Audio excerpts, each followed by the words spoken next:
Mechanical forces play a role at every stage. In the embryo, there's a mixture between gradients of soluble factors and mechanical changes that drive different patterning. If you have a force change a molecular shape, you change biochemistry and activity. You change thermodynamics locally.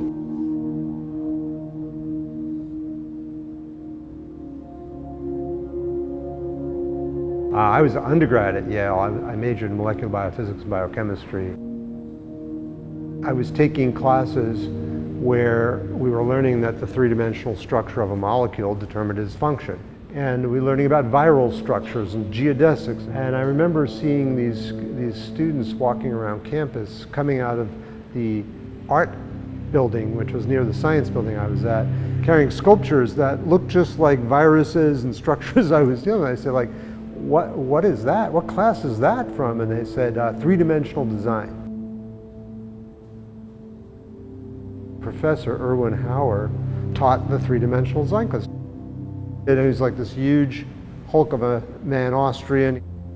He said, why do you want to get into my class? And it was like, well, you know, I'm a scientist, and at the molecular level, everything is three-dimensional design. What do you mean? And I said, well, you know, DNA is a double helix, and it's not the chemicals, it's actually the structure where information is. And he goes, you're in my class.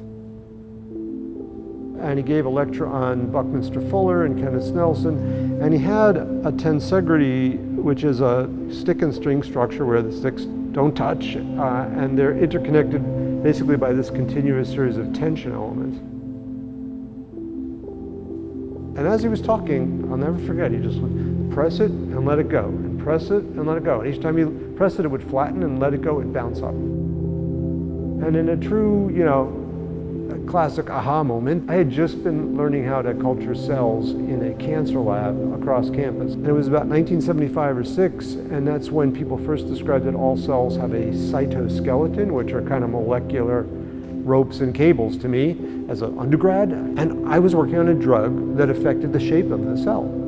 And I had learned to culture cells by trypsinizing, which is clipping their anchors. And when you plate them, they spread flat. And when you clip them, they round up and bounce off the dish. It looked just like what he's doing. So I remember thinking, oh, that must be how cells are built. That, from my perspective, was the beginning of what has been, you know, cellular mechanotransduction, mechanobiology of the modern age.